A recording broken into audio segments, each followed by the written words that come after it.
All right. Jimmy Toscano surprising me. No hard hat despite getting a Oh, hard jeez. What the heck? despite getting a hard hat You know effort. what? There it is. Dude, you didn't tell me. You didn't remind me. You know what it is? I'm not used to wearing it. I did, but it was during the time that you couldn't hear me, and I said it immediately. I'm like, "What's wrong with this guy? You put the hard hat over the headphones, huh? Okay, No, I got the headphones kind of in the that's cool. back here. Little Yeah, back. they came to work. They came to, Yeah. you know what? They told the Heat not to let them get one, John. They told them, don't let us get one all day is what I heard that today.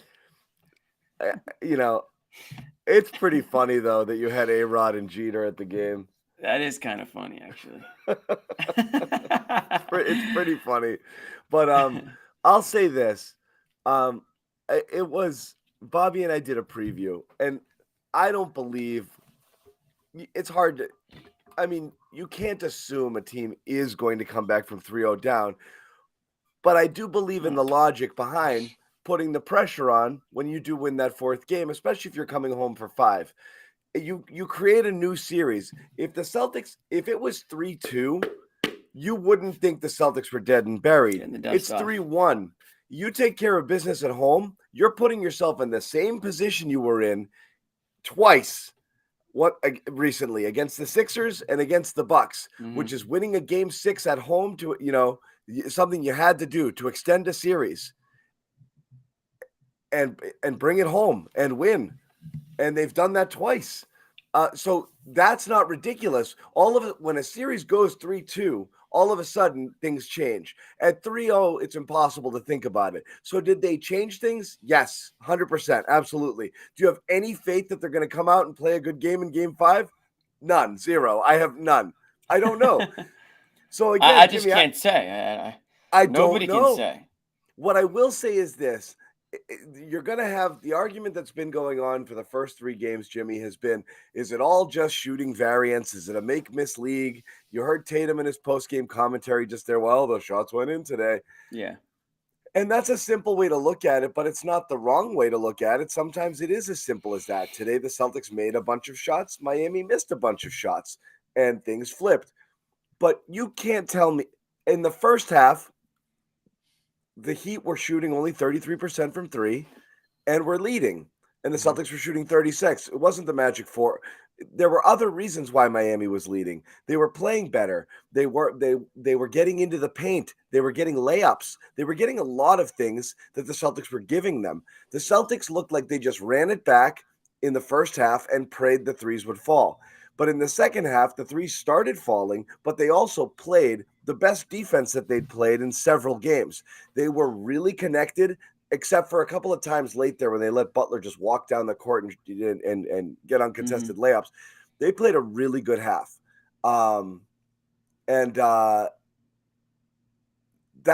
That's the ball game. It's not just the threes, but the threes were nice. They were definitely due, but you see how they get buoyed by making a couple of shots. But their defense was real. Al Horford had a really good second half. Marcus Smart had a really good second half defensively. Both ways actually. It was, and then Tatum in the fourth. We've been calling out his name, and he did it. So there you go, game 5. Yeah, I mean, I think, a few things stand out to me. One, the Celtics hung around. They didn't let the Heat go on a massive run and then fold like we saw in Game 3. We didn't see that. They responded. They were down 6. It almost felt like they should have been down more at halftime. But again, they kept, answering to an extent and keeping that game relatively close. And then in the second half, it was a completely different story. I thought they were the team that came out with a little bit more energy, connectivity. They were playing defense and you mentioned it. That's something that we haven't seen from these guys in a few games now. Their defense led to their offense. They were getting out in transition. They weren't letting the Heat score, get back, set on defense, set their zone defense, and totally screw with the Celtics. When your Celtics are running and gunning like they were, they don't let the Heat. The Heat don't get to play to their strengths in that situation. So it's all connected. You play strong defense, you get out on the offensive end, you keep the Heat backpedaling, and then now you're on the offensive. And then the Celtics go on their run. It's like, oh, wait a second. We're used to this. This is who we are. I remember how this felt now with our guy scoring. And then you get a guy like Grant Williams who you got to tip your You were in the Celtics hat tonight, John? I did Oh my it. God, look at you. I I did didn't it. even know you owned one. Solidarity. I bought it game 1 of last year's playoff run when I went to that Brooklyn game and raced home and beat those idiots on the court. Love it. You were waiting for me for post game. Victory green hat. Okay. I gotta give a shout Solidarity, out to baby. solidarity. Absolutely. Only when they win. Only when they win. I can't find the victory pink hat. I haven't seen it in weeks. I gotta tip my cap to Grant Williams. He's obviously taken his fair share of criticism. He was relegated to a end of the bench role. Didn't play. Joe Mazzulla had dusted him off a couple games ago, and he still took the brunt of everybody's anger when he went at Jimmy Butler tonight. You didn't see it. You didn't see him calling out Butler, but you saw him hitting some big shots, some big threes. And he's a guy that, again, we mentioned it before the series started. We thought that he might have an impact, and he is. And it's a head scratcher or a helmet scratcher, if you will, as to why he was completely, invisible and not looked at all. And that's a knock on Joe for sure. When you finally decide to play a guy who was part of this team and then for whatever reason wasn't, you decide to go back to him and he is effective. You wonder if they could have used him a lot sooner. They're using him now, and he had an effect on this game tonight. So shout out Grant. Derek White had some big shots. You mentioned Al Horford earlier, and Tatum in the fourth, and it's good to see. It's one game, but one game at a time. But I'm not gonna bet the house on the Celtics here. It was good to see them not go out in 4 games and just completely just fall down the way that they did in game 3. I refuse to say it was just the shots went in. They played totally different in that second half. The ball was moving. It was moving. Shots. They were driving, kicking out. Yep. Yes, it was completely different than just whip it around the perimeter and take the first slightly open look you see. It was completely different.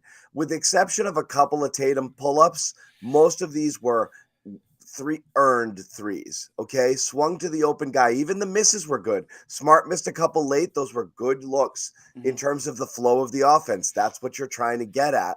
That's what they want to do. Completely different the way they went about it. Because they moved the ball, they got open shots. One of the things before, at least in games 1 and 2, Jimmy, it wasn't just not making them. They weren't taking them. They couldn't even get free for them. So it makes a big difference. They were able to work the ball around to get good looks tonight. It was completely different than how they'd been playing the rest of the series. And yes, the shooting numbers have flipped. Did the shots just happen to fall, or did the Celtics earn their shots? Did they earn their makes? Did they earn it on defense, limiting Miami and what they were able to do? In the second half, absolutely. In the first half, a lot of gimmies. They still had a 30-point first quarter, 56 points at the half, and Miami wasn't even shooting well. Well, they shot 52 from the field, but they weren't shooting the 3. They just gave up layups and open looks, and they were giving them access to the paint whenever they wanted it. They clamped down hard on defense. So both of those things happened. They kind of trusted the process, and that's what you have. You talk about you want to give out some flowers to people that don't normally get them. Grant Williams being one. If this is the Red Sox in 2004, here we go. Joe Mazzulla's timeout when Jaylen Brown was trapped in the corner is at least the Kevin Millar walk. Okay, right? Okay, it's at least the Kevin Millar walk. Okay. At that point, a brilliant timeout, trapped in a corner. They'd cut the lead to 3 after Miami stretched it to 9 to start the third. And then they come out and they get a great possession with 11 seconds left on the clock that ends in a made 3 and a tie game. That's Millar getting on base, and that's Dave Roberts running in there, Jimmy, to pinch run right at that moment. So that Mazzulla timeout, it's the Millar walk. That's what I'm giving it to. Who was the Ortiz home run? Who was that tonight? Was that like a Tatum 3 or Rob's dunk maybe? Huh? Later, much later. Yeah. That's games from now. But the Millar walk, the game Mazzulla 4 is game 4 though. You gotta. No. That's what happened. No, then after that, just floodgates. They did it. Yeah. So it was good. But what else happened, Jimmy? They passed the ball. They played defense. What did they not do in the second half? Turn it over. Turn it over twice. Two Yeah. turnovers. All half. One came late. One for most of the run when they took huge. the big lead. Massive. So they played a cleaner, better, more focused basketball game after kind of worrying me the way they started, Jimmy. Didn't it feel like the same? No urgency. Let's hope for better results. I did not see that second half coming the way they played in the first. It looked like, oh man, can't it just work for us once? Why are they still playing hard? Why are the Heat still playing hard? They're so mean. The Heat are so mean. It just didn't look like it was going to go there. I know it felt very similar, honestly, and they were down 6. I thought they should have been down more. I think somebody texted, like, I don't know who it was, but basically was like, I have zero faith that they're going to win this game. And I think that's how a lot of fans probably felt. I mean, oh my God, I had to mute my phone. The amount of hate texts I was getting from every person I know, I couldn't keep up with it. Yeah. Some of them are on multiple chains with each other too. I'm like, guys, consolidate. Like I can't do this. You're just copying, pasting the same hate text to everyone Tatum you know. sucks. Yeah, Tatum sucks. Yeah, it's bad. They don't care.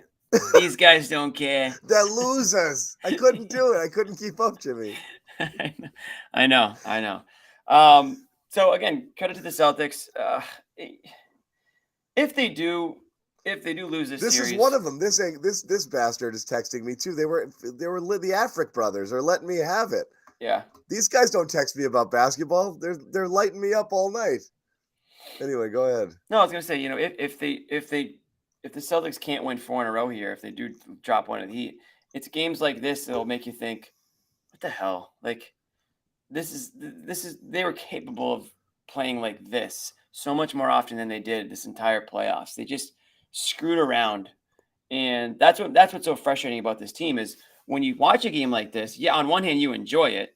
If you can compartmentalize the game, then yeah, of course you're going to enjoy this game. They played well in the second half. They did everything we wanted them to do. But then if you look, out a little bit further, you're like, what the hell is wrong with this team that they play the way they did in game 3 and then they play the way they did in game 4? What changed inside their brains that they're able to do it this way? Honestly, I don't think we'll ever be able to really answer that. And that's why it's impossible to know and to sit here and say, oh, I think they're going to win game 5 or I think they're going to get blown.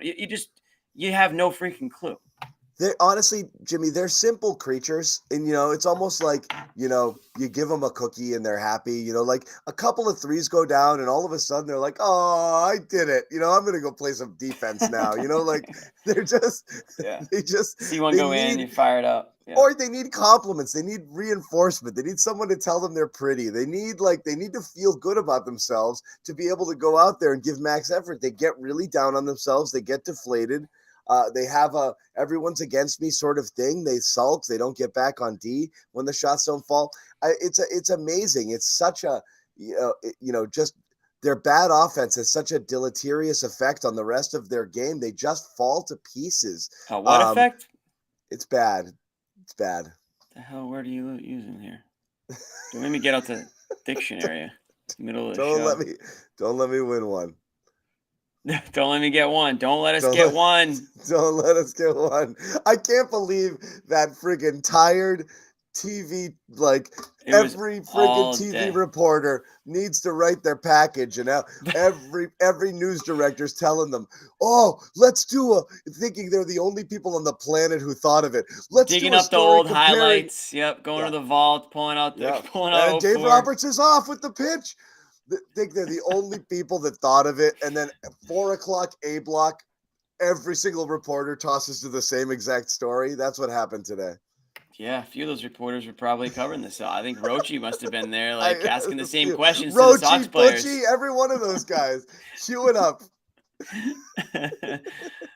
Just dig up the old package, change a couple highlights. Bing, bing, bing, bing. They did it again. So I don't know. Yeah, Heat tonight they looked a little bit more like the Heat. I mean, you didn't get the same amount of production from your bench. I mean, Lowry was not much of a factor. Duncan Robinson turned back into a pumpkin tonight. So that was at least somewhat comforting to see that these guys didn't stay consistent perennial all-stars against the Celtics. You still got a great game out of Gabe Vincent and Caleb Martin, and those are the two X factors in this series for the Heat. Nobody expected those guys to have the first 3 games that they did and contribute to the Heat the way they have, and that's why I think everybody was so stunned, because when you looked at this Heat roster, you said, okay, yeah, Jimmy Butler, Bam Adebayo, but after that, it's just not enough. And at least that's, I think, I don't want to speak for all Celtics fans, but I know certainly that's what I thought. So, limiting those guys, and again, they still got 17 and 16 a piece, so it's not like you prevented them from doing anything out there, but you prevented a monster game from either one of those guys. And more importantly, in that second half, they kind of flipped the script on the Heat a little bit, because the Heat were the ones in the last few games that have kind of sucked not the last few games, the last game 3, that sucked the life out of the Celtics.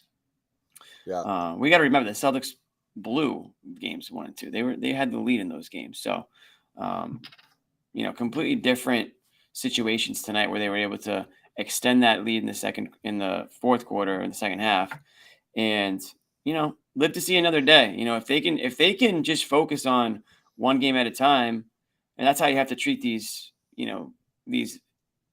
holes that you dig yourself out of, or that you found yourself in. You got to dig yourself out of them. So Thursday should be an interesting game. I mean, the last thing you want the Celtics to do is to win this. What? Fly Guy, I think you're a little nervous, buddy. You've been really hitting this chat with the. It's over. It's fine. Who are you telling, us or you? Who are you trying to convince, buddy? Yeah, who are you trying to convince? It would be a shame if the Celtics extended the series to 5 games only to get blown out at home in front of the home fans and get booed off the court. It'd be the shame if they made me pay to send all the reporters back to Miami for Game 6 and lose there. That's what I don't want to see. If you're gonna do it, save me a buck, okay? That's true. Okay. Hey guys who are putting the same comment in the chat over and over. I see Who are they? Okay. I've been actually kicking those people out. No more of those, okay? I don't want to mute people, but please don't spam the chat, guys. We love you, but we keep it let's keep it fresh. Keep it fresh. We got a lot of thoughts, right? Use your brains. I haven't even begun. We haven't even begun. We're barely into this at all. We've barely gone in on Tatum. I'm still giving a gold star to Joe. That timeout I thought was phenomenal. I think everyone was losing their shit when he had Tatum on the bench and they cut the lead to 5 in the fourth quarter, because that was frustrating as hell. But he recognized it, brought him back pretty quick. It was only a 4-0 Heat run at that point. They got it right back when he came back in, but he recognized right then and there, I can't play Malcolm Brogdon anymore. And he stopped. Adjustment. I love it. Okay. He went with the hot hand. Al was playing better than Rob. He stuck with Al. That was a good move. Okay. He didn't just slavishly stick to his thing, because I hated the lineup we started the fourth quarter to. When there's no Marcus and there's no Tatum, they're going to go zone and they're going to eat you alive. That group, that Brogdon Brown group, will never score against the zone ever. So don't do it. You're giving them an opportunity to lock you down. Then when your guys come back in, everybody's messed up. Don't do that, okay? Learn from that from the next game. But he did. He switched it up quick before things got ridiculously out of hand. And that was a big deal because, again, Jimmy, I mean, that got to 5. That was scary, early in the fourth before they really kind of, started knocking down more threes and putting it away. Yeah, they had a million great defensive possessions in that fourth quarter too. I love the mic'd up segment where he calls that quick timeout when they had the ball because he just didn't like the possession. That's another one on him. He just didn't like the previous possession that they scored on after Miami went down. The Celtics got the ball back. Timeout. Stop being assholes. He finally had his Ime moment. Stop playing like assholes. Go get the friggin' loose ball and run the offense. He stopped them from doing the thing that they do, which is get into this slow down, blah. He was, nope, keep going. He gave them that reminder that we've been screaming about. So big props to Joe for stepping up and doing these things in this game. I thought Spoelstra, I wouldn't say he was rattled, but Spoelstra didn't have answers. All Spoelstra could do was call a timeout every time they went on a 4-0 run. Yeah, he called a zillion timeouts every time the Celtics got 4 consecutive points. Yeah, and Butler was not really to be found in the fourth quarter tonight. I mean, obviously the lead stretched to be a pretty wide margin, but he didn't have the big bad Butler magic that everyone's talking about. So Yeah. So all good stuff. he might be a little tired too. I mean, they've been playing like hard as they could possibly play the last few games too. It's not these aren't easy wins. These aren't easy games to play for them. So I mean, this could be one that they just had to give up on. What's up, Sherrod? Sherrod Blakely chiming in. Fellas? What's going on, fellas? As you can see, I'm here in Miami. We can see what that. What a game! You in the club? I wish. Every arena, every building, every municipality in Miami is a club in some way, shape, or form. So here's what it is. It's what they do. But that's it. Listen, this was the first half. I thought it felt like Groundhog's Day. Same thing. It just felt like, okay, this is how you're going to end the season seriously.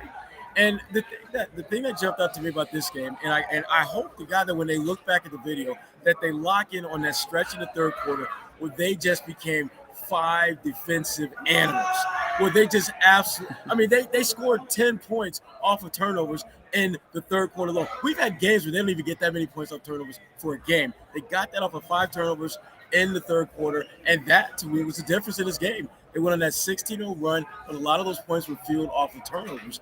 And to me, that's the blueprint for beating this Miami Heat team. You're not going – listen, Miami has shot the ball really well throughout the course of this series, and you're going to have to tighten that up a little bit. But forcing turnovers, getting in passing lanes, not giving them free lanes and easy passes to the freaking basket, that's how you're going to win this – that's how you're going to get back in this series, because the idea of winning this series is still too far-fetched to even buy into, but you can absolutely make it more competitive before all said and done.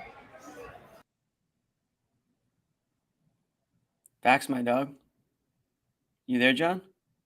Yeah, I was going to let you chime in. Oh, my bad. I didn't hear anything, so I thought it was muted or something. No, I talk a lot, so I was going to let you go. No, that's good. I mean, Sherrod, I mean, this is night and day from Game 3 when me and you were on this show about to kill, everybody in sight, because we're going to kill each other, and then we're going to kill everyone else, Jimmy. That's what was going to happen. That was happening. Yeah, that was what's going to happen. I think both of us were really pissed that it got to the point that they're down 3-0 in a series that, from top to bottom, talent-wise, they're as good, if not better, than Miami. I think most of us would agree they're better, and it just didn't play like it. And that's, again, what we saw tonight is exactly how they have to play. You have to keep it relatively close, and at some point, you have to turn up the screws defensively and force them and make them uncomfortable. And I thought they did that. The other thing, too, and I talked about this in the Philadelphia series, and I think it came to fruition tonight as well. There comes a point where your role players have to embrace a different level of pressure that they haven't felt before. And playing a team like the Celtics in a closeout game, a chance to sweep them, I thought some of their guys didn't rise to the occasion. Now, I give Gabe Vincent a pass because he got hurt and he wasn't nearly as effective once he came back after, I think it was an ankle or something like that. Mm-hmm. But I didn't think Kyle Lowry stepped up to the moment. I didn't think any of their bench guys really played as well and didn't do anything. Duncan Robinson was more like Dunkin' Donuts. Was that Dunkin' Donuts for this game? So give the Celtics credit, Sherrod. The thing that you led with, I thought that's what I talked about with Jimmy is I think it's very easy to say the Celtics made shots the Heat didn't, but don't tell me the Celtics didn't turn things up defensively. They looked like that unit that had 6 guys out there. Every time Miami, move the ball, and what would normally result in open shooters or lanes to the basket, there was a guy there, and they rotated over quick, and they were quick to recover, and they were quick to help, and they did not leave people open all the time. Jimmy Butler could not get to his spots nearly as easily as he was getting to last game. With a few exceptions, they made him work. He had to pass out of spots where he was normally just turning around and shooting up over guys. So they worked hard. They didn't give up screens nearly as much. It was flat out a choice that they made that I wasn't sure they were going to make after watching that first half. Here's Joe Mazzulla talking about what they did differently here in Game 4 versus the first 3 games. What was the difference today, and what did you see from your group in those moments where you were able to have big responses and turn this game around? Yeah, I think just that poise, the trust in each other, the connectivity. I think just throughout a game, regardless of how the game was going, that stuff never waned. And so listen, like when the stakes are really high and you're trying to achieve what we're trying to achieve, it's easy to lose those things, because the guys are playing as hard as they can. And so I just thought regardless of the result, the guys are stuck together. Yeah, I mean, he's right. I mean, they played absolutely as locked in as we've seen them in this series. There's no question about that. But even, John, just to kind of piggyback off your last comments about Jimmy Butler, even when he got to the spots that he's comfortable with and he's been killing them, he couldn't deliver. I mean, freaking Grant Williams blocked his shot on that baseline. That sweet was spot. it. And to me, the two most important things about that play were Grant got the block, and he didn't say a damn word. He was so close. He looked at him. He's like, "Oh, I want this," and he just put his head straight and he ran back. But he gave him a little glance, and I was like, "He's gonna do it, isn't he?" I was like, "Oh my God, don't do it." He knew better. He knew better. So he learned his lesson. That's what the playoffs are for. You learn from your whiffs. But this was I don't know how much you guys talked about Al and Derek White. I thought they didn't have monster games, but they did some things that we hadn't seen them do. Al hit a shot early on, which was huge because he hasn't been doing that much at all. And Derek White was very impactful at attacking, trying to score, getting to the basket. And I thought the Celtics, they came into this game with the right attitude that they are not going to just be passive and just kind of let the game come to them. They tend to play a little bit too cool and breezy for me at times. They came in here tonight with a clear game plan, and that is we're going to be aggressive, we're going to be in attack, and we're going to pick up some fouls. We don't give a damn. We're going to have some bad calls go against us. We don't care. We're just going to play the game. And this is what you have to do. The only thing that really pisses me off about all of this is that we're having this conversation in Game 4 and not Games 1, 2, or 3. I want to go back into the old clips in all Miami post-game stories and headlines for Miami Herald and all of those things, and see if after a Duncan Robinson scoreless game, whether somebody used Dunkin' Donut as a headline. Because if they didn't, they're idiots. If they're They need to be idiots, fired immediately. Because that's gold. If he That played is up so here, gold. if he played in Boston, that would be like every other day. Another Dunkin' Donut. Yeah, he can't play here. He literally cannot couldn't play here. Oh man, this was just such just what we've all been waiting for all freaking series. That's kind of what I said, Sherrod. It's like it's so fresh. If you can compartmentalize the game, great. They played the way we want them to play, but it's like, what the hell's wrong with these guys? Or they can't play like this more often? Or how did they go from Game 3 to Game 4? And like, what should we be able to expect for Game 5? Question for you, Jalen's going to be like, we got this. I'm going to take Game 5 off and be like, no. We're done. I played hard for 24 minutes last game. I'm good, right? Sure. Did you get a sense, like, thank you, Lynn, by today, the way, like practice or shoot around, that there was a different mentality with these guys, or is it just who the hell knows?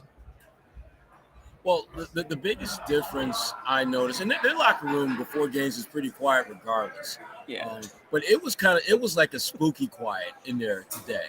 Al came in and got his bottle of, I'm not going to say the brand because they're not a sponsor, so I'm not going to give him props. But he got his drink, swigged it down, looked at me. I said, "Hey, Al," and he just kind of nodded his head and kept moving. And that was kind of weird because usually we have some type of pleasantry exchange. But to me, it was clear as day he was locked in. Same thing with Marcus. Tatum came in, put his clothes on, went back, went on court and shot. Jalen, there was a clear, we got to handle our business, and we're not trying to do anything or just engulf anything that might be a distraction to us handling our business. And the line that, Marcus put out there this morning about, don't let us win a game. And then Jalen doubled down on that like a few minutes later. And my thinking is this, until tonight, Miami Heat have been like, we're not going to let you win a game. We've done that. And for the first half, it looked like Miami Heat was going to once again do it again. So I'm curious to see how they're going to approach Game 5. Are they going to have the same type of just angry, antagonistic approach to the game that they needed to win Game 4? I want them to be antagonasty. Is that a word? Ooh, it is tonight. It is now. It is tonight. Put on a Antagonasty. t-shirt. That's what I'm looking for. Yes. I want that. I want antagonasty. Yes. Good. Let's get a little antagonasty in the building. Why not? No, you want to see that. I mean, look, That's We're the whole begging point. to see that. And again, talking in these generalities of toughness and this and that, it just feels cliche, but I mean, it's definitely been a part of the series. The Heat have bullied the Celtics, and the Celtics are supposed to bully the Heat. The Heat are supposed to try to capitalize on your mistakes and sneak in, and if you fall asleep and you're not paying attention, they'll steal one from you. They're not supposed to impose their will. They did it for 3 games and a half. Oh, you know what I mean? Like, they really did. Like, that first half went the way it goes for Miami. They just didn't hit as many shots, and they still had a lead because they were dictating everything that was going on in the game. For the first half of the series, the Celtics imposed their will. Right. That's it. That's the first time they were like, wait a second. You wake up and you're like, I'm the big strong guy. Like, why am I letting you push me around? Like, I'm supposed to be the bully, and they kind of did it a little bit. And the way you bully people is not by hoping threes go down. The way you bully them is by opposing your defensive will on them and breaking their spirit, not letting them break yours. So again, one goes hand in hand. They doubled down on their defensive effort. I don't know if it's a chicken or the egg thing. Do they need to hit some shots to be in a mentally good enough place, Sherrod, to play some defense? Or did they actually say we're going to play right now? I thought the defense got going before the shot making did. Yeah, I think so too. So too. But the one thing that I don't think the cameras caught, certainly didn't catch enough of, is the physicality that the Celtics played with in the paint. There were times where Robert Williams was hitting Bam with a direct elbow to the gut, and Bam would hit him with an elbow to the gut. And you got Gabe Vincent giving Tatum a shot to the chest, and Tatum using the elbow clear out for a jump shot and did it right in front of the refs, and they didn't make any call on that. Doing those type of things is what's going to get you back into the series for the Boston Celtics. You have to play a much more aggressive and intentionally aggressive brand of basketball. You can't just, get angry at a no call and then do something. No, you have to be the initiator of the aggression. And I thought tonight was a game in which they did much more of that than we've seen in the previous 3. Yeah, and again, I don't know what happened there. And maybe they did come out with the mentality. It just, I don't know. The Heat mucked it up for them in the first. I do like seeing things, and I'll ask your perspective on it, Sherrod. I'm not sure if you're able to see it, but for us not in Miami, I know you Bobby and Josue obviously are. You have a different perspective of things, but the reports on the broadcast were during the timeout very, very animated. People talking to people. Players grabbing players, coming in here, going in on them. Not in a, like, what the F are you doing sort of way, but in a, like, let's get it going way. And Tatum was one of those guys that they were saying is doing it. Al, obviously. I want Jayson Tatum grabbing people all day long and telling them what they should be doing. That's what you're supposed to be doing as the leader. That's the right thing. So, again, I don't know if you noticed that, and whether or not but almost everything about their affect on the court and then what was reported that they were doing when they were coming off it showed a team that had decided we're not going out like that. That's what it looked like much more in the second half. Yeah, they absolutely not only played with a sense of urgency, but they talked about the game throughout with a sense of urgency. And you're right, John. It wasn't just your usual suspects, Marcus Smart and Al Horford. I mean, you had Robert Williams, Grant. You had Tatum, you had Grant. Well, Grant's always going to talk, but Grant was much more constructional in this game. Yeah. Bottom line is they figured out, and I don't know why the hell it took them this long to figure this out, but they figured out that if we simply play aggressive, play antagonistic, and just really play with an edge, we're going to win this game. Yeah, you have to play with an edge, and again, I thought they made the Miami Heat pay for disrespecting them. Like Grant Williams had, I think, 3 or 4 threes, and every last one of them pretty much was open, and it was absolute total disrespect, and it's the kind of disrespect that we saw in Game 3 early on that the Celtics weren't able to capitalize on. And this was again, I thought they did just so much better job of playing with a much better pace. I was a little bit bothered by what the hell they were doing in the fourth quarter, where Tatum was just walking it up again and slowing it down a couple times. Yeah, and he didn't do it nearly as much as we've seen him throughout the series, but it annoys me when I see that, because I know he's so much better when he puts the defense on skates and is attacking him and getting the ball up court quickly. But again, the bottom line is they handled their business. They gave themselves a chance to live to see another day, and we'll see what they can do in Game 5. Yep, I thought we will Tatum see. was. I Go thought ahead, Tatum Jimmy. was great tonight. No, I thought Tatum did everything tonight that you wanted out of your, number one guy. Even he did get hot in the fourth quarter, which was awesome because we've all been waiting for that to happen. And he hits that field goal there late, not late. I mean, in late in the game, I guess in the fourth quarter. But before that, I mean, he was all over the place. I liked how he was aggressive, driving to the hoop. 11 rebounds, 7 assists right there, 14 of 22, very efficient. And he hit his 3-pointers, which we've seen go the other direction a lot, more recently than not. So, and the one thing I did like about him, Jimmy, not to cut you off, but he had 3 turnovers in the first damn quarter. He only had 2 the rest of the game, which I thought was one of those really huge, stats that if you look at the final boxer, you think he had a real crappy game in terms of handling the ball with 5 turnovers. But he had 3 in the first quarter, and from second quarter on, he was so much more locked into making the right reads and not being a liability in terms of handling the ball in turnovers. Yeah. And the team was too. We mentioned it earlier, Sherrod, but just 2 turnovers in the second half. I mean, that's a huge reason for that.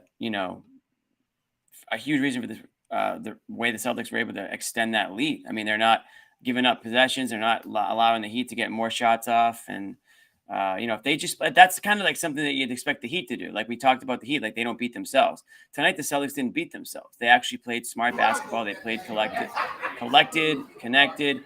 Even I saw on Twitter, Marcus Smart sat down in the coach's chair, I guess, at one of the timeouts and was just drawing up plays for the guys. I don't know if that's a great look for Joe, but it's good to see the team communicating. You know what, Jimmy? At this point, and I was texting with a former player, just catching up with some things, and I asked him about just like coach player protocol, and he said his last text to me, just get the F and win. Don't matter how you do it, just get the F and win. If player got to call it. If the coach has to make a call, it doesn't matter at this point. It's how can you keep your season alive? Rondo probably called half the plays for Doc anyways. Jimmy, do not talk about Doc Rivers. Dude, Jimmy. Come on, Jimmy. Come on. There was some Doc Rivers to Boston chatter the last couple of days after game. Stop it. Hey, stop it. I didn't. It wasn't my chatter, but there was some of it. He'd be a hell of a lead assistant, wouldn't he? I also think one of the things with Tatum, and again, a little bit with approach, I think he was over eager in some of his drives, just trying to put his head down and go. He actually, you could see he was almost changing pace, getting into the lane, little hesitation. His angles were a little bit different, just the way he was going. He wasn't just forcing into things. He'd almost get into one level and then make another move, getting into another. So he was finishing a lot more creatively in terms of how he was getting there, because he was able to get right to the rack when he really wasn't before. It looked like he was just going in to that. And you're right. I think they were very disciplined, Judah. I agree there. Very disciplined on the Jimmy pump fakes, all game. I mean, my Uncle Mike just texted me the same thing, so I had to post that comment up. No, that's fair. That's fair. We're going to keep going. We'll tell you again. Again, if you took the Celtics to come back in this one, I'm telling you, the odds were good. You could have made, I don't know. Anyway, doesn't matter. If you're interested in jumping in on the action here, and if this is the type of thing that you do, and if you don't, you don't. But if you do, FanDuel is the place to do it. It's America's #1 sportsbook partner of the NBA throughout the playoffs here, and the official sportsbook and exclusive wagering partner of the CLNS Media Network. All you need to do is go to FanDuel.com/Boston. If you do that, that's how they know we sent you. So we would appreciate it if you are to sign up. Go right there and take advantage of this offer. Right there, a no sweat first bet up to 1,000 in bonus bets. That means you lose, you get 1,000 back. It's not a bad deal, and you live to bet another day. So again, no sweat first bet up to 1,000 when you sign up at FanDuel.com/Boston. Super easy to download app. You get paid right away. No hassle, no worries. Once again, FanDuel, exclusive wagering partner of the CLNS Media Network. So yeah, we talked a little bit about Tatum. Real quick, yeah, John, go ahead. If you can bet the Celtics right now, they're plus 230 to win the Eastern Conference, which isn't that great. That's not that high. Hey Jimmy, what's the line for Game 5? Do you know? Yeah, I got it right here. Game 5, the line is Celtics -8. Damn. -8. So People Vegas in the thinks chat. People in the chat are saying that the ESPN model is back to thinking the Celtics have a 98% chance of winning the series or is something. that true? I don't know if they're Yeah, I messing think with me they're or not. joking. They I have to don't. be joking. They might be messing with me. Yeah, they have to be. But I mean, if you want to toss $1,000 on the Celtics at plus 230 to advance, that wouldn't be a bad payout. Don't ask people to bet $1,000, Well, no, Jimmy. it's $1,000 Jimmy. bonus. You get 1,000 back in bonus bucks if you do. That's Yes. all. That's all.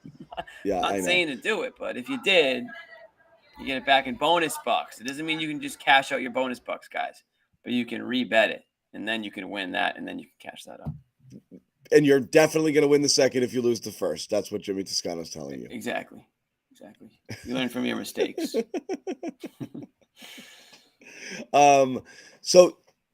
Sorry, we're waiting on Marcus Smart talked in the locker room, giving some flowers to Grant. We're going to say thank you here to Sal. Thanks, for this Sal. generous. Yeah. And yeah, Sal makes a very good point. They need to watch old KG and Bird. Is this Nick? Is Nick Sal? They need to watch old Sal. KG and Bird films on how to play tough and not give up. It's not an old enough reference for Nick. That's true.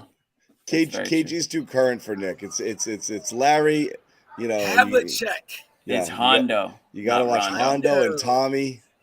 Man, I've said it for years. If you locked KG in a room with like Rob Williams or whoever, those guys would just come out completely different animals. I don't know if they don't make them like KG anymore. I don't know if they come out better. I do want to. KG is a bad MF, man. Sherrod, KG. And I love that about him. I never thought I'd see the day. KG sat down on his podcast with Joakim Noah like last week. Yeah, they took a picture. I saw the picture of that before they did the interview. I haven't listened to the whole thing yet, but I saw a couple clips. I was just stunned to see it happening after those two just going to war for like a decade. But you know what, though? Their battles, I think, was more about not necessarily disdain for each other, but just respect. KG, they talk about that a little bit, yeah. And I and again, he was a hell of a when he was healthy. Yeah, he was legit. I actually loved Noah. I loved his playing style. I like Noah a lot. I mean, too. he wouldn't even probably. I don't even know if it'd be in the league in today's NBA where you need to hit 3-pointers as a big man now. But like he was just tough. He would get in your face. He was hard nosed. He would get under your skin. He wouldn't back down from anybody. And I think him and Kevin Garnett probably like hated each other because they were very similar, And so they knew how to get. But going on a tangent here, but no, this is important stuff that we're covering here. No, we can, Jimmy. I'm gonna do. Somebody mentioned KG. Jimmy, I'm gonna do you a solid and segue from your talk about Noah to a guy that was an important part of this game tonight, who played with Noah. I'm guessing it's right Al Horford. Oh, try there you go. Shot. Yeah, Florida guy. Al Horford, 42. Al needed a good game. Didn't Al he? needed it.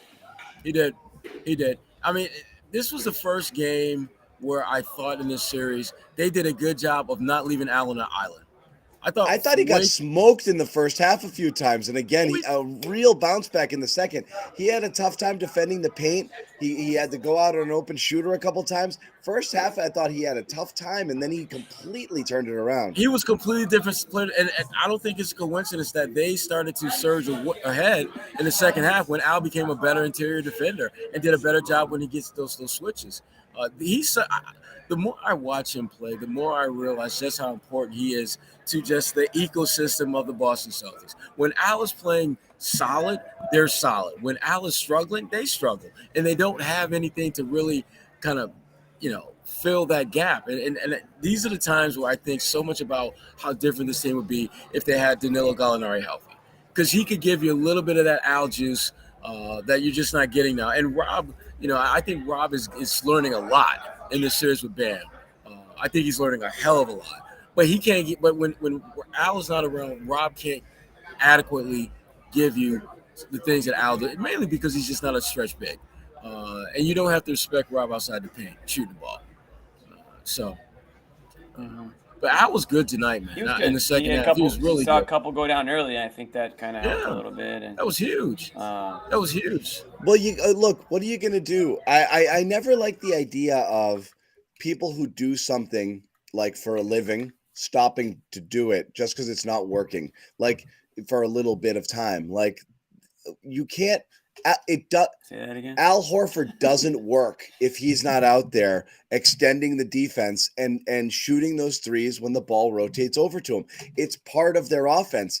That's his job when he's on the floor there. If he just stops shooting it, he becomes Rob. And it's just another decoy out there that they don't have to defend. You can't not shoot it. Sadly, that's the same with Marcus, too. It's just frustrating because you don't always want the Marcus shot. But again, Al shot 44% from three this year. Like, I don't want Malcolm Brogdon to stop shooting. I don't want Brogdon to stop shooting it either. You know? Yeah. He's got. Well, look. He didn't have it tonight, but you still want him to take those shots because that's what he does. Like he's missing shots at the rim. If the guys who do what they do for you and have done it all year don't do those things, you have a much lower chance of winning. Ultimately, their number's going to get called, and when it's time, they got to do what they do well. And if they don't do it well, that's bad. And then you need to be carried by other people. But it really reduces your chances of winning. You want Al Horford to keep shooting those threes because that's what he's done all year long, and he's done it effectively. You know what, though, John? The one thing that the Celtics did that was a little bit of a wrinkle when it comes to Al, and I don't know how much, if at all, they're going to do this going forward. I think they should, is when Cody Zeller's on the floor, Al can beast mode his ass like nobody. Al got one shot at Cody Zeller on him, and he just looked at him, turned his back to him, backed his little ass down and lay up. I want to see more of that in that particular matchup because and again, that forces Miami to do some things defensively that they're not used to doing. You want to make them uncomfortable at both ends of the floor. I think Al having a back to the future moment where he's looking to score on that particular defender. I think that's one of those little wrinkles that you can add in Game 5. To this point, and I was going to point this out because it was an oddity, who was the only Miami Heat player in plus territory in this game?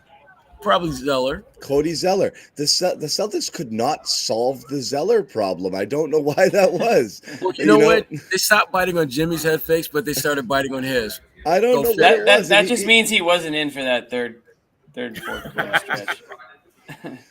Still, he was the only guy in plus territory for the night. +2. Everybody else was a minus. But that's a matchup I think that they really should try to get some points at the rim. Because Al's strong enough to beast mode him. He put him under he got one shot at doing that, and he put him under the cylinder for a layup. So I want to go back to that if I'm the Celtics. Yeah, I mean, I think you got to look for that. I mean, look, when Bam's off the floor, you got to really get after it.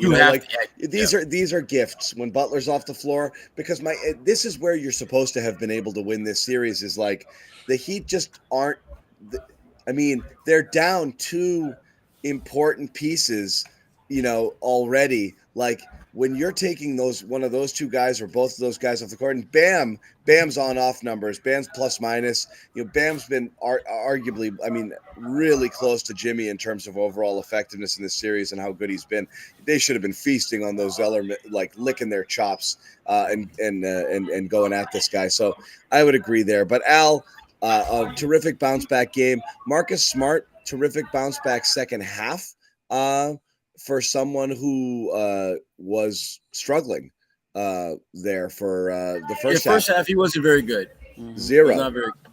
Yeah, that was not very good, as they say. Here's Marcus, and let me cue up. I got Marcus here. I don't know what Marcus is talking about yet. You guys. We'll all find out together. Well, give me 1 second. I got to make sure I know what he's talking about so I can put it up there for you. Okay. Which one is this? You want us to freelance for a minute? Yeah, you guys freestyle it. Have fun. Okay. You guys do your thing. Hey, Sherrod, what you doing, buddy? Nothing, John. What are you doing? Hey, buddy, what are you doing? What are you doing over there? Here, before we go any further, shout out to Josue. Today's his birthday. I didn't even know that. Oh, birthday in Miami. So to get exactly. No wonder he wanted to go so bad to this road. I wasn't sure what condition that Josue would be in before tip-off, being as though it's his birthday. I told him to his face, I was pleasantly surprised that he was upright and looks spry, ready to go. Well, he might have a late flight tomorrow. I'll tell you what the teenagers did down in Miami, Sherrod. That's what I'm calling that crew. Yesterday when we were talking, I was like, "Hey, should we do a live preview pod at night?" Nobody responded. And then I asked again, "Guys, are we going live?" And they're like, "Yeah, we taped one early. It's exporting now. We're gonna put it up." I'm like, "Okay, I got you. Okay, I know what you guys are doing." Read you loud and clear. Oh, they understand all too well what they're dealing with. The teenagers did not want to be bothered by. Ahmed is probably at the club as we speak. All right, here's Marcus Smart. Marcus, you and Jalen said a shoot around today. Don't let us win one. Obviously, just one game, God. but now what? Now we just got to go win another one. That's all that matters. We take it one game at a time. We understand. The odds are stacked against us, but we're a team that believes in us no matter what, and we just got to keep going. And all that matters is the next game. Well said. Don't let us win one. You think this storyline is over? It's just it's going to be a T-shirt, Jimmy. It's going to be a T-shirt at the game. It's not going to be a better seller than the Antagonasty T-shirt. No, we got that one. I'm going to whip out in time for Game 7. That's going to take it down. But yeah, look, I mean, if we say that that's what the Celtics need in order to get there, fine, great. The no margin for error is what kills you. Can the Celtics beat Miami? Yeah, of course they can. Can they beat them 4 in a row? Of course they could. If they swept the season series from them, would that have been shocking? No, it's not. Every time they take the court, they expect to win. But it doesn't mean they will. There's no margin for error. You have another cold shooting night, Miami a hot shooting night, and you're toast. So you've given yourself obviously no margin for error right now. And that's what makes it hard is can you in a league where admittedly the shooting variance is going to affect games, and sometimes it's just not going to fall for you, and you shrug your shoulders and say, whoops, the Celtics did it for 3 straight games, acting like shots were the only reason. It wasn't. But it plays a part in it. But it absolutely could doom you in a close one where the shots just don't drop. So we'll see what happens here. But again, we talked about it a little bit, Bobby and I, on a preview pod earlier today. It does change the narrative a good bit, Sherrod, because you're going home for Game 5. And again, and I keep saying the same thing, but at 3-2, the Celtics have now twice, down 3-2 in a series, had to go on the road for a Game 6 and win to force a Game 7. That's against Philadelphia and against Milwaukee. Yep. So they've done it twice in the last 2 years already. 3-2 feels totally different. When you go home, you expect to win this game, even though they've been brutal at home. And if you're sitting there at 3-2 in a couple of days, it's different. The 3-0 lead doesn't matter at all anymore. It doesn't. If it gets to that point where it's 3-2, clearly the series, you might as well say the Celtics have home court advantage at that point because they will be in a very comfortable position, and Miami will be feeling it, no pun intended. They'll be feeling the heat, the pressure that comes with expectations. And the Celtics have shown that when they're at their best, when everything is up against them and they have no margin for error. They have been their absolute best. And to me, it's frustrating as hell for Celtics Nation to see that because you're down 3-1 where you could easily be 2-2 or 3-1 really 2-2. It feels like this should be a 2-2 series at this point. And if you're 2-2, you're feeling pretty damn good. You figured you could probably win at home one and win one on the road and finish this thing in 6, which is kind of what I thought it would be. But they've given themselves a chance, and that's all they ever want. Just give themselves. I didn't read that whole one. Sorry, I didn't read the whole thing. I saw "Happy Birthday, Josue" and they put it up there. Yeah, well, the money's the money. Happy 21st birthday. It's going to that. Oh yeah. Make it rain. So $5 doesn't even get you a bottle of water at one of the clubs these guys are going to tonight. So that's true. But I got a bottle of water that came with the best price around. Yeah, free, very nice. That's great. Yeah, we're not giving out. We don't give out free advertising on this show, Sherrod. Which is why the only thing you see is the word. That's Free. all you see. That's it. Yeah, I make joke. We are waiting on the birthday boy and Bobby Manning to join us from Miami. I haven't even heard from these guys. They do exist. They're I will here. say I physically saw them. we have a fun. We have a very good Jaylen Brown quote incoming about Energy shifting. no Close. but one of those team meeting sort of situations. Oh, here we go with the team meetings. They did it. And here's the thing. We said this after game 3, and this is what stuck with me. This was what was going on in my head, especially like seeing in the first half here, is I don't believe there's 2 things that I don't think these guys fully realized. One, you don't have shots like this all the time. They were both Tatum and Brown were born into a very rare environment for young players. Young players drafted that high. You're drafted high, you go to hell for 4, 5, 6 years. You're in no man's land, okay? You're not. You usually don't make the playoffs for 2, 3, 4 years, and if you do, you're happy to be there. You do not just join conference championship teams, and that's what these guys did, okay? And that's been their life. They've been born into it, thinking that this is just something you do. I play and I go to the conference finals. It's just how it works. 5 of 7 years, 4 of 6 years, for Brown and Tatum respectively. And it's not that easy. And you could find yourself 5, 6, 7, 8, or never again before you get this far. And I don't think they will realize that until they squander an opportunity, spend a few more years, don't get back there and say, oh man, I really should have taken that a lot more seriously and not assumed it would happen. That's one. 2, what the story and the narrative about them and how it was going to change. They were going to go from princes of the NBA, ascending players, 2 all-NBA guys, 2 supermax guys, to you can't win with them like that. The narrative was going to completely change, and they weren't going to get it back until they found a way to win. And if they didn't, that was going to follow them.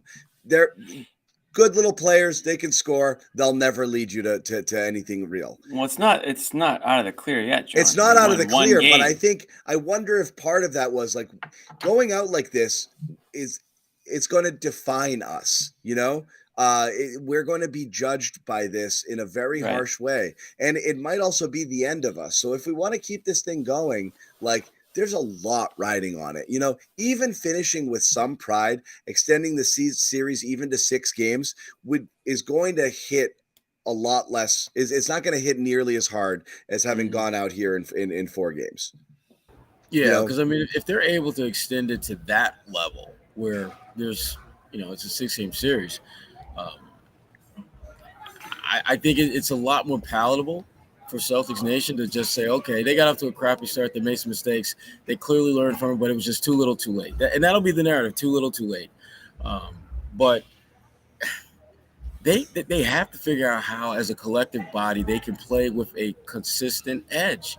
I think that's that. When I think back to this game, and I think back to when they've been in a situation, John and Jimmy, where they've had to win, like Game 6 or Game 7s, those type of games, they play with a legitimate feistiness, edge, nastiness that you need to have in the postseason. If you watch Denver play, they got a bunch of badasses on that team. It's not just the Joker and friends. Jamal Murray, Bruce Brown, even Jeff Green is getting it done, in a big way for them. Aaron Gordon, who couldn't make a shot to save his life, now all of a sudden he's a 3-point sniper. You need to have that edge. Denver's playing with that edge. Teams that are legitimate title contenders play with a more consistent edge than what the Celtics are. Now, if they somehow figure it out between now and the end of this series, and they do what no one has ever done before, then we got a different kind of conversation. But as of now, they're just fighting just to be respectable, just to keep this thing competitive at this point.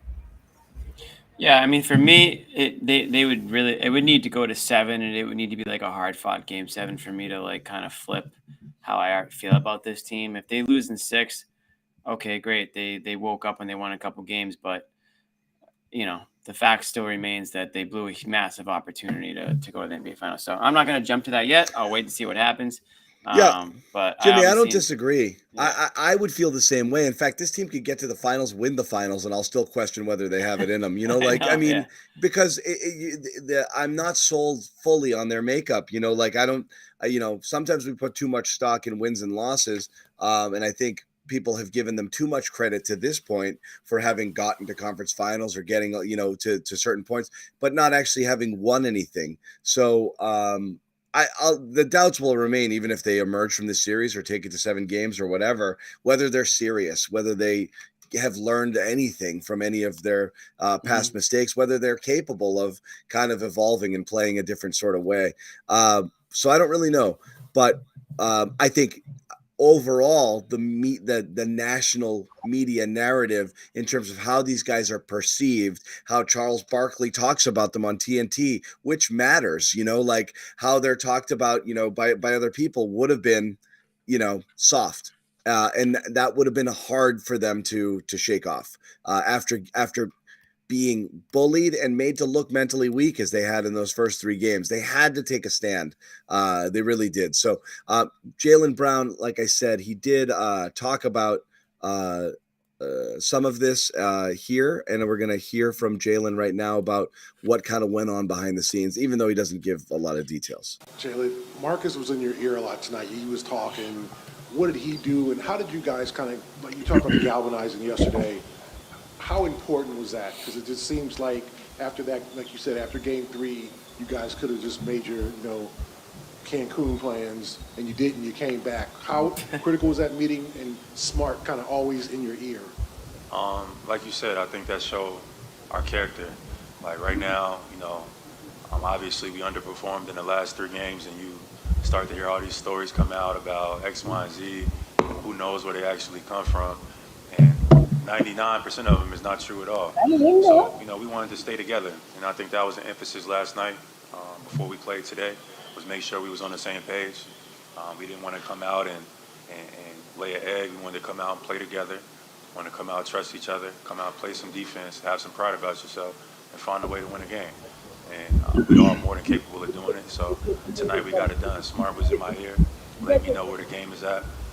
Just keep being aggressive, keep making the right plays. It ain't always got to be you putting the ball in the basket. I helped us win tonight. So just continue to make the right plays, and the game will open up for you. And that's what Smart does, is just be a leader, be vocal, and we found a way to win. Lots of love for Marcus Smart. A lot of love for Smart. We bring in Josue, and this comment's not necessarily for you, but I'm just putting it up there. We are going to say thanks. Wow, CV guy. Thank you, CV. On his birthday, no less. CV, can you at least give us a super chat to put something like that up here? Throw us a buck. Okay? Happy birthday, Josue. A buck and insult is fine. Happy birthday, buddy. Thank you, John. Yeah, Thank you, damn, Jimmy. John, you Sherrod, have to put that up. Sherrod sang the whole happy birthday song before the game, guys. You wouldn't believe it. Yeah. Did he? The entire song? That's a nice No, guy. he's good at shit. But I sang it in my head. I told him I sang it in my head. He did say happy birthday, which is cool. And the Celtics give you a bit of a birthday gift here, I guess, right? I mean, we get some more basketball here. Get to see how interesting this Celtics team can make this series. And they start off with a big win today. Obviously they looked completely different in that second half.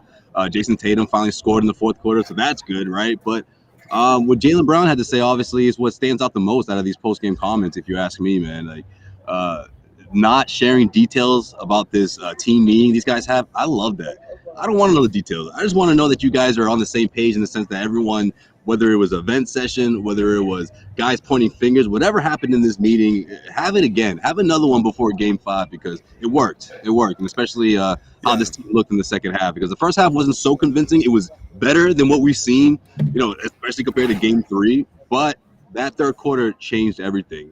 Obviously hitting 3-point shots, rebounding, second chance opportunities, hustle plays, and of course Tatum again finding his offense in that fourth quarter after Joe Mazzulla had him put him back in, right? He saw Jimmy cook it in the third. He saw what the fourth quarter could look like, and he made a good call. That was another good call. His best call of the night, if you ask me, was Jaylen Brown getting trapped in the corner here. Yes. calling that timeout triggered There it is. a run and just refocused everybody. That was Josue. huge. Yeah. That's the Millar walk. Didn't you hear? Brown agreed. I said Jaylen that was Brown the agreed. Millar walk from 2004.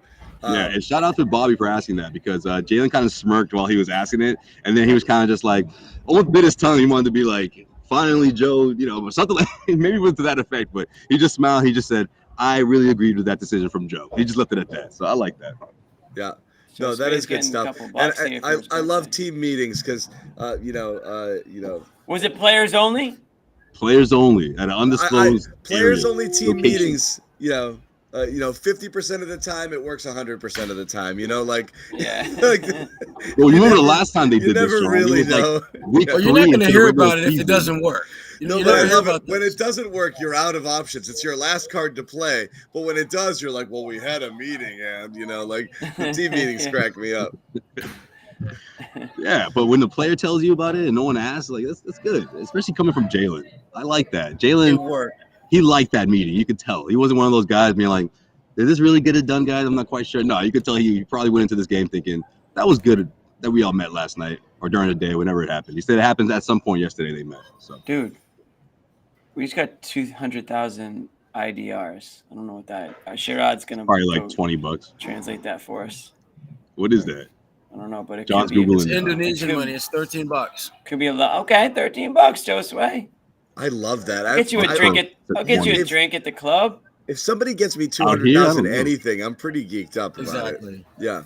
So that's like good. $13. Yeah, I immediately saw John's eyes. He was Googling. He was like, let's see how much this is. I actually have a little rate. I have a sheet right next to the. You got a converter? I got a converter right there. All of it. Tells me everything.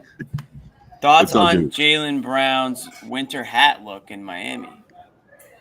I like it. I mean, I feel like he did something. Lying. You don't like it. He did something similar last year, and he's one of those. He's a fashion guy. It's a little out there. I don't know. It's a time and a place. I don't like it. I don't like it just right. I don't mind it. It fits his personality. By the way, I'm going to be the asshole that asks whether or not his hand is still an issue, right? Yeah, I mean, you are going to be that asshole. You are. It didn't look like an issue when he had that dunk on Bam on the baseline. Well, he answered that in shoot around. He can't shoot right now. He didn't want to talk about it. Shoot around. What's up, Bobby? What's going on? 1 of 5 threes, 2 of 5 free throws. I don't love that. But when he went to the line and missed 2, it was like, oh geez. And they weren't even close. They were short. It looked off. Something looks off. We'll see what happens. Bobby, what do you got? A good half game here. That's it. That's Thank you, Bobby. What we expected, John. Miami cooled off drastically in the third quarter. I think they shot 36% from the field. Celtics lit on fire and still felt a little too close for comfort after the third. A lot of mistakes in there, a lot of things to clean up, and that's what Jayson Tatum just talked about. But all they needed to do was win, and they did. It was good enough. I thought the defense was great at times in that third quarter. The switching really sharpened. You saw him communicating after some of the miscues through the first 3 quarters and fixing those. And I thought Rob was great. A lot more Rob tonight, a lot more active and involved. Rob Grant got his revenge on Butler with the block to some degree. Didn't really want to puff his chest out on that in the locker room, but it happened. He's scared to now. He learned his lesson. That's because Jaylen no commented him the other day, and he's like, no commenting to death. Jaylen had another funny comment on him tonight, and I guess we'll talk Grant because I always want to talk Grant. You heard Jaylen asked about his performance when he's locked in, when his head's screwed on straight, when he's focused. Grant's great. which means there's a when he's not portion of that, this. Which is the version of Grant that he sees most. Like, that's what that means. This is I love Grant, but sort of comment. So right? we wondered. Backhanded compliment. Yep. We've wondered all year. I've gotten a few of those. Why Joe keeps getting away from Grant. I asked something about that tonight too. Again, because people think he's an idiot. Yeah, and we thought, or at least I thought, that stemmed from Joe. Don't agree with that, Bobby. Isn't that true? Maybe he was like, yeah. Don't agree with that, Bobby. No, maybe. Stop it, Bobby. Maybe his teammates thought he wasn't cutting it. We don't want him out there. He's got to settle down.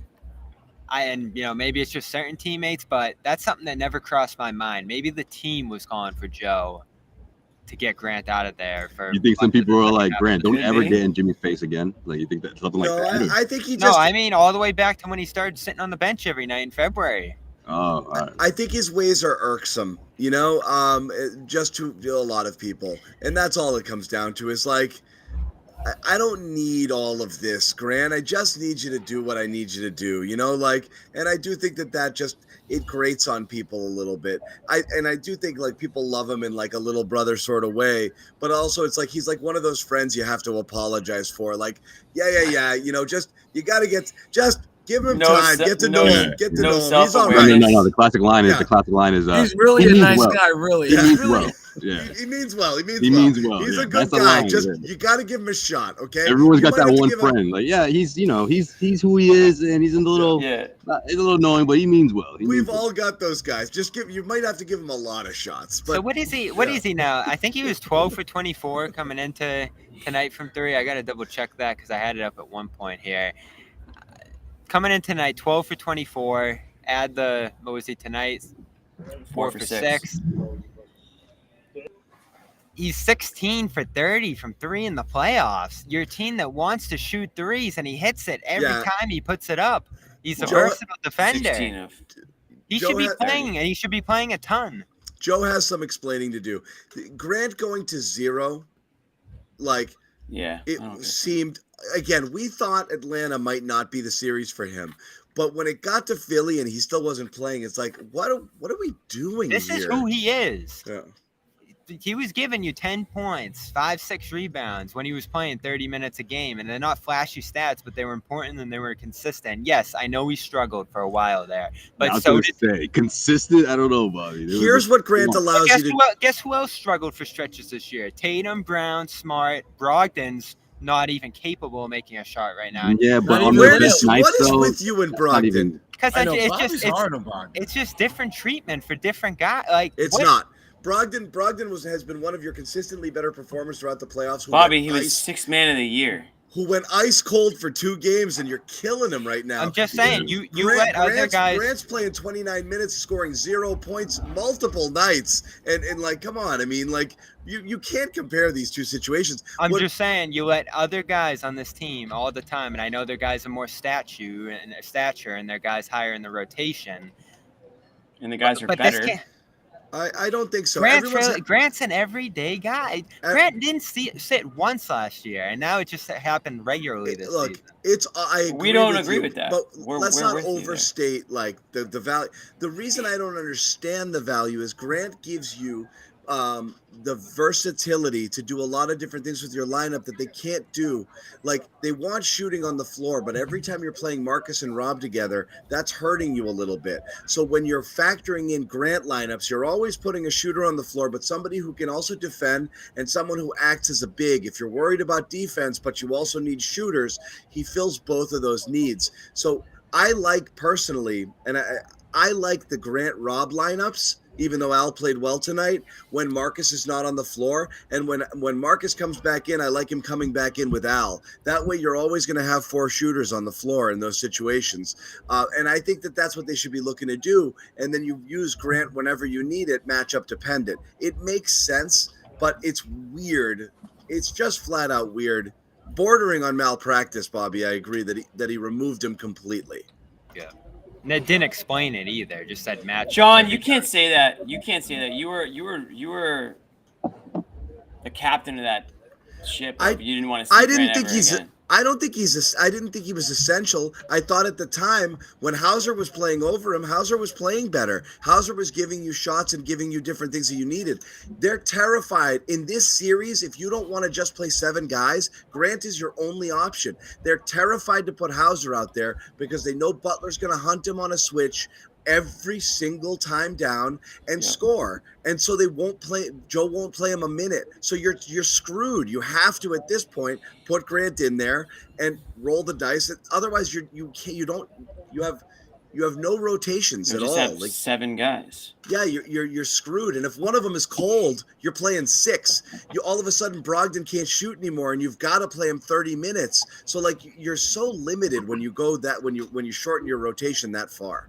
Right. Yeah. And look at the Heat tonight. When they lost Vincent, it was game over. They didn't have enough guys out there, and they looked tired in the second half. They're a thin team.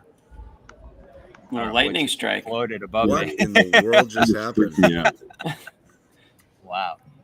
Hope I'm safe. You're good, Bobby. You're That's good. normal. Relax. You'll be fine. So here's a developing take, and I did say after game 2 that the Celtics would lose this in 7. I swung it back around. That Vincent thing's got to be scary if you're the Heat. And I know Josue was in their locker room. He said he's fine. He came back into the game. But it was just an example where Vincent goes down. Hero just got on the court again, so he's not going to play in this series, I would imagine, if it extends much longer. Thanks, Anthony. Damn, Josue. Strus. Some money. Yo, okay. All right. I got you, Anthony. My man. Appreciate you, man. Go ahead, Bobby. Sorry. Strus, from what I've heard, is playing through an ankle, and you can tell he just really hasn't made a huge impact in this series. You're missing Oladipo. Zeller's not great right now. Lowry has barely done anything in this series. So you start crossing off all these names off the Heat lineup, and you're left with Butler, Bam, Love, who got himself hurt last game and played 11 minutes tonight, Martin and Zeller and Robinson. So you're talking about what, 3, 4, 5 healthy, consistent guys on that Heat side? What's your take? Say it. I'd be a little worried if I'm the Heat right now. What's your take? What do you say? What are you trying to say? I'm 3-1. Say it, Bobby. Say it. Are you flipping your prediction? I think this series could very easily go 7. There it is. And what happens? I don't know. Coin flip as always. Say it. Say it. We'll give it time. No, I'm still picking the Heat in this series, but it has a Okay. chance to go long now. It really does. The Celtics are deeper. All They're right. fresher. They're We'll talk to him after the game. a little galvanized now. They're antagonistic is what they are. They are Yes. antagonistic. I mean, that's the word that Jalen used to describe that meeting, right?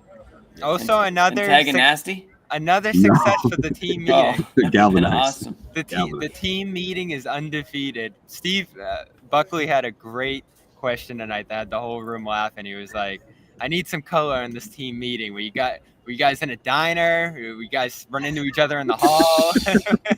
I go, yeah, Buck. They had a couple of shakes. They all, went to the diner, the local diner. Brown didn't share. I guess you had to be there. Brown didn't share much, but he said they looked each other in the eye, talked to each other. Tatum They said, I love you. They said, I love you. Tatum said they didn't want to be defined by That's this. what Missoula said. The defined we talked about. Here is Tatum talking about the meeting. Let's hear this. Yeah, we just, everybody was in good spirits, right? Everybody was upbeat. Sure, why not? And, as cliche as it sounds, we just tried to take it one game at a time. We tried to break it down we didn't play well those first 3 games. We didn't deserve to win. Galvanized. We didn't want that to define us, define the season. And we still got a long uphill battle to go. But tonight was a good start, right? And, just try to carry this momentum towards Thursday. I would run through a friggin' wall for that guy. Here's the thing, John, though. that shit just Who else fires is me fired up? Yeah, who else Oh is my ready? God. I'm not gonna sleep tonight. I'm ready to play another 48. Here's the thing, though, John. Let's give him a Jalen's little, like, you see what I'm talking about? You see what I mean? let's give him a little bit of credit. What exactly, Bobby? Tonight, so my favorite play of tonight, of course, was the timeout Joe called. Yes. Brown was stuck in the corner. I loved it. Yes, that was the Millar timeout. They go in. Yes. I said the Millar It was the walk. Robert. It was the Robert Steele. I called it the Millar walk, not the Robert Steele, but that's fine. The Millar walk would set up the steal right here. Yeah. So I love that. But coming out of that timeout, Tatum's pulling the guys together who are coming into the game. I think it was like Smart, Rob, and someone else. and he's got his hands up. He's talking to them. He's pointing at some stuff. He's being vocal right there. And I Smart explained it after and said he was just saying, we got this. We're in, we're here. I don't know what he said exactly, but his arms are up. He's pointing at stuff. And then next couple plays, guys' arms are up on the defensive end. They're switching sharp. They're making plays.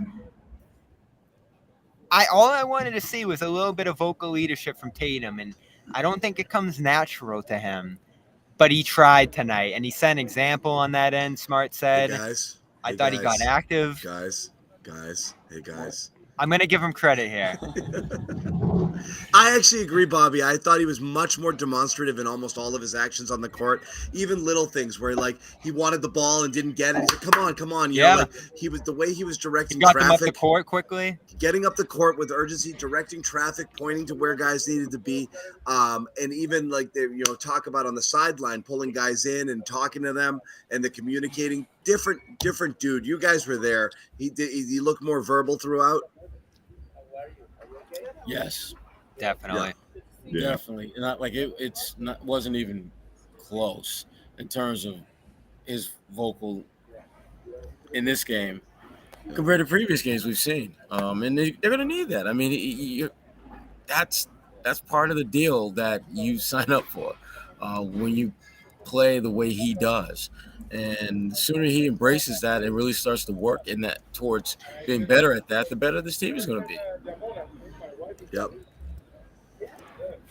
Yeah, he's got to get uncomfortable, man. Do things that are gonna, light a fire under your teammates, and something that you haven't done. So it's that impact in itself is gonna be like, okay, wow, Tatum he's different tonight, and I saw that for sure. But it wasn't just him. I mean, Al was vocal. Marcus, after timeouts, just double checking with guys, making sure everyone's on the right page. I saw some of that, especially in that second half, and I think it made a humongous difference, especially when Eric Spoelstra tried to, freeze them out, freeze the offense through those timeouts, and that came the Celtics. Even when Jimmy was going off the way they did, they survived that, went to the fourth, and continued to do the same thing that they were doing in the third.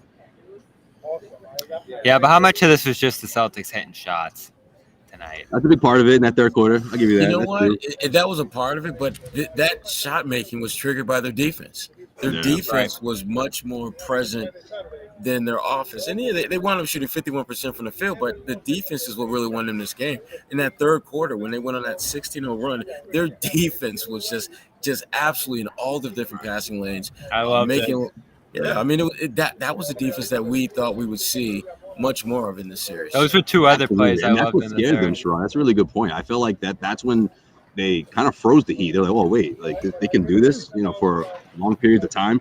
And then they turn to Jimmy, and then, guys like Khalid and the three-point shots, the guys that were killing them in that first half, they just it wasn't the same. They couldn't get those same kind of looks that they generated in the first half. But yeah. Yeah, look, it's hard to not point to shooting as a big deal. I just don't think you can't tell me that they played the same way both offensively and defensively in the second half as they did through most of the series, just in terms of their intensity and their movement, their ball movement, trying to find that open shooter. I mean, these were great looks. Yes, definitely. I just wanted to check the temperature on that because it was a big factor in things. It's impossible not to look at it, but also it's impossible not to look at it. So if that continues, like I said, John, we did our show earlier. If the Celtics shooting heats up and the Heat cools off, and man did it, this is going to swing fast because that's been a big factor in this series so far is the shot making in both directions. Tatum even got going from mid-range in this one. He hit a floater. To your point, Sherrod, the breakouts really helped him get easy looks. I love the steal by Horford in the lane and the steal by Brown on Butler that started that transition run for them. That third was just great. What did they score? 38 points in it? Awesome quarter, especially at the first half. I thought 12 from deep. 38 points, 7 to 12. Yeah, Jimmy scored 15. Jimmy Butler scored 15 in that quarter. The first half kind of stunk, so that was very important that they came out gunning like that. White got going too tonight, which was really important.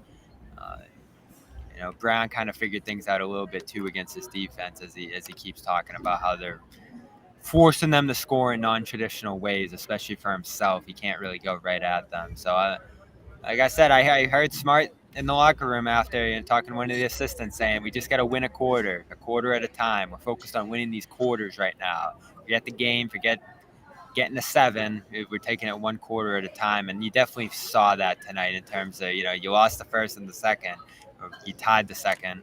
And then third, you come out and get an overwhelming win there, and then you carried it over to the fourth. So hopefully it carries back to the Garden because they've played pretty bad there. Yeah, Facts, my dog. Also, facts. I'm dipping up, boys. I will see you guys Thursday, and hopefully I'll have the hard hat on. Hard hat win tonight, huh? Hard hat win. You know it. Deuces. See you, Jimmy. Later, Good luck. Jimmy. See you, Jimmy.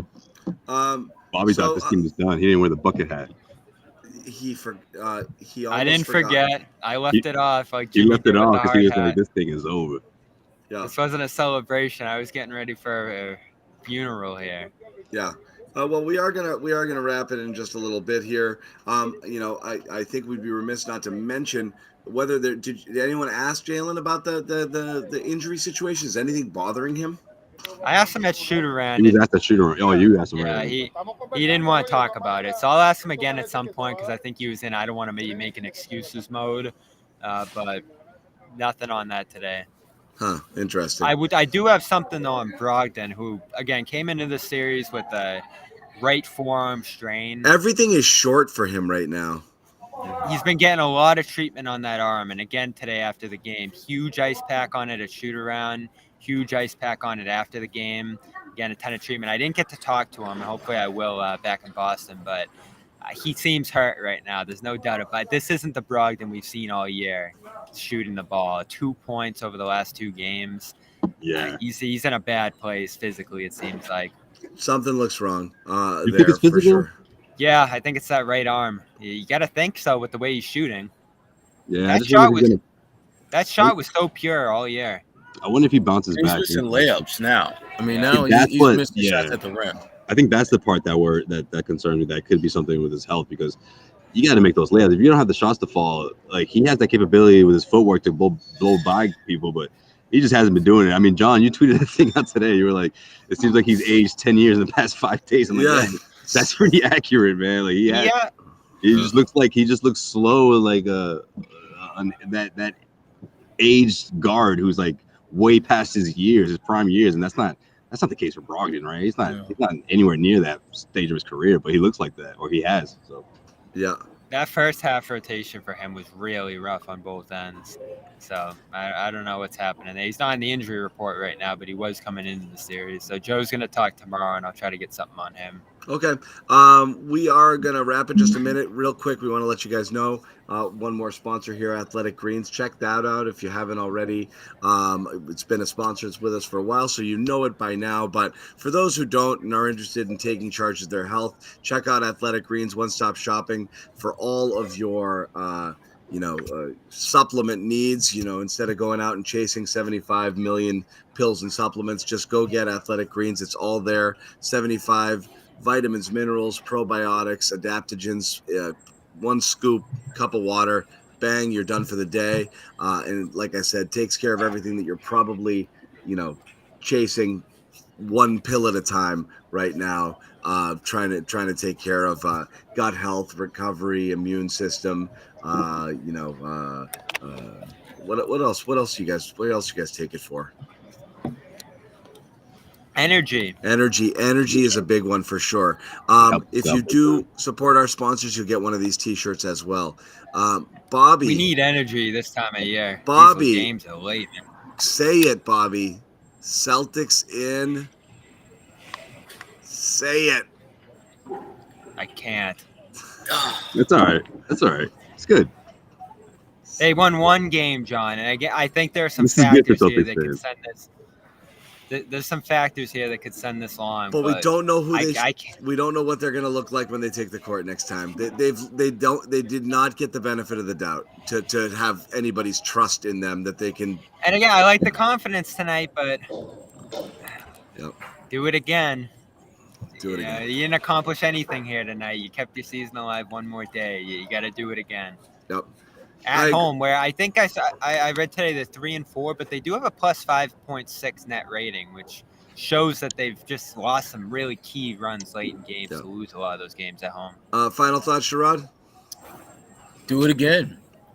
Yep. Do it again. I mean, it's real simple. Your defense triggered this win, and you need to keep that as the primary focus going into Game 5. Let your defense set the tone for your play. You do that more times than not, you're going to win. But to the point that we made earlier, they've got such a slim, non-existent margin for error. It's going to be tough. It's going to be really, really tough to climb their way out of this one. Yep. No doubt. Yeah, more the Josue, same. birthday boy, before you go light it up, the Miami sky here. I mean, after we get our work done, of course. But no, just the same thing with the same approach with the defense, but just double down. You know what I mean? Like I just think the Celtics can take it to another level. Khalid Martin going 6 for 6 again.